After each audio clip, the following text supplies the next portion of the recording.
Hey, what's up, man? This is Out of Sports with another WWE video, man. And this one is going to be on Chris Benoit. Chris Benoit, in my opinion, one of the greatest WWE superstars of all time. Let's get into it.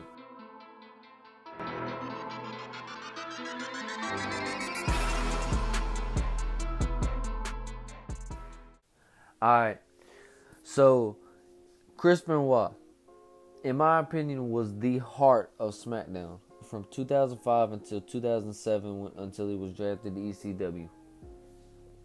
Okay, he was drafted to SmackDown in 2005 in the '05 draft, and when he was drafted over there, he did a few things, small things, but he got into a feud with Orlando Jordan for the U.S. title, where he was unable to win it at the Bash due to Orlando cheating, but at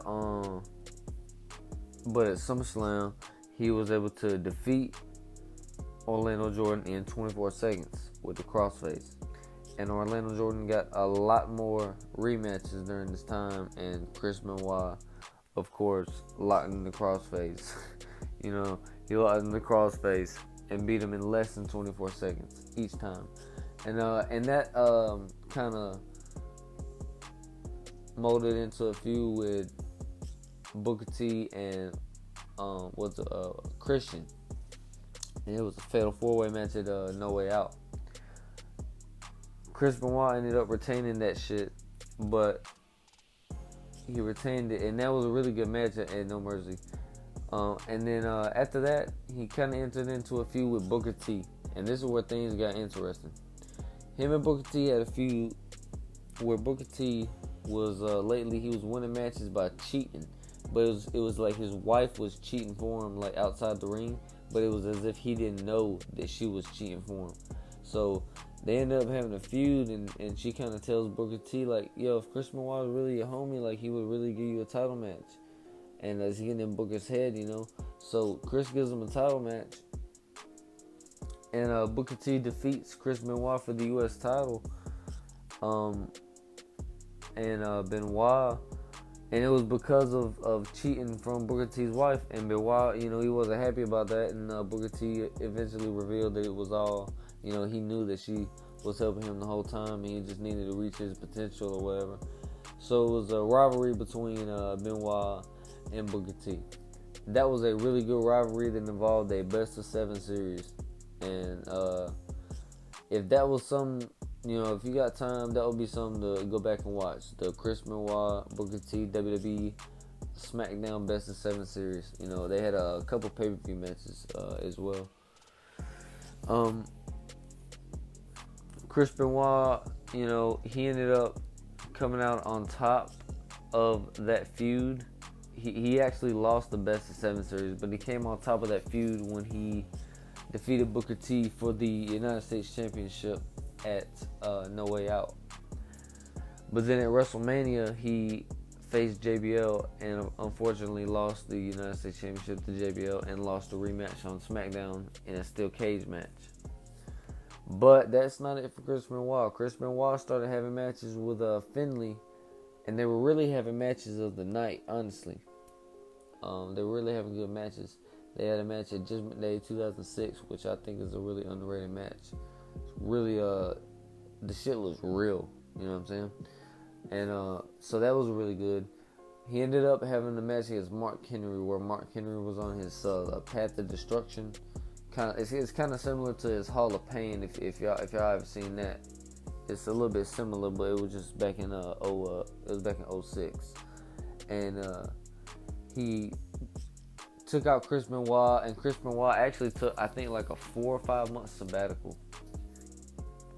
But he returned and defeated William Regal at No Mercy 2006. He returned in October.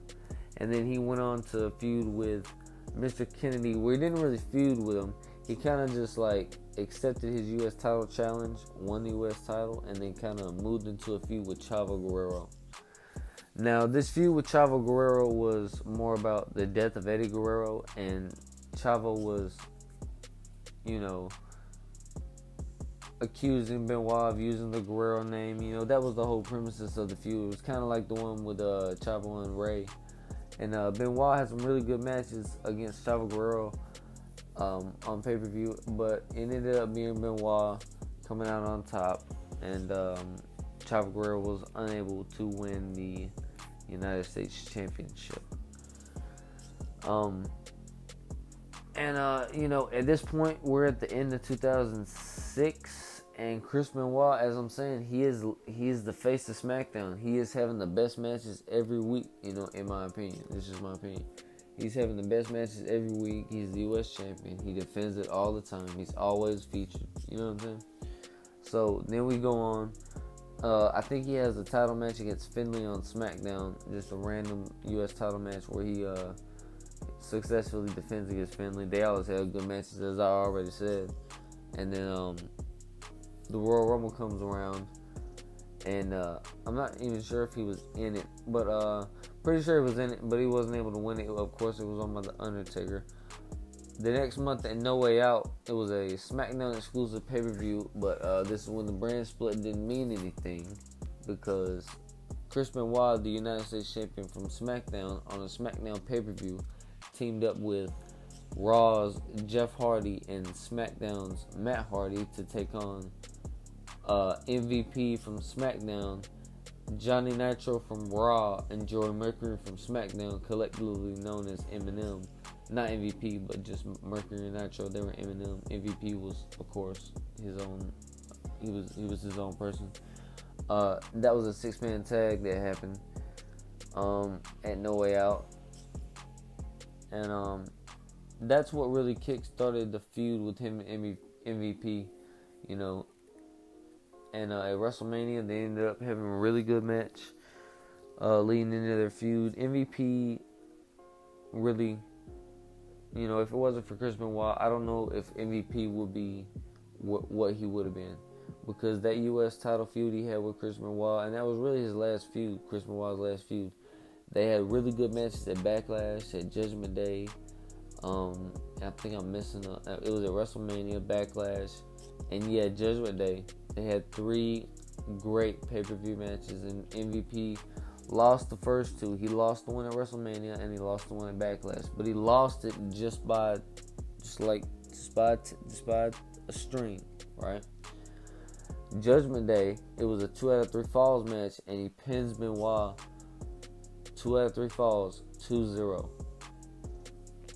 And Chris Benoit, you know, being the professional he is, he knew that MVP was a young guy, and he knew he could do a lot for him, you know. And Chris Benoit had been the U.S. champion for about 200 days. So, you know, he figures, like, you know, if I'm going to lose it to somebody, I might as well lose it to somebody who has potential.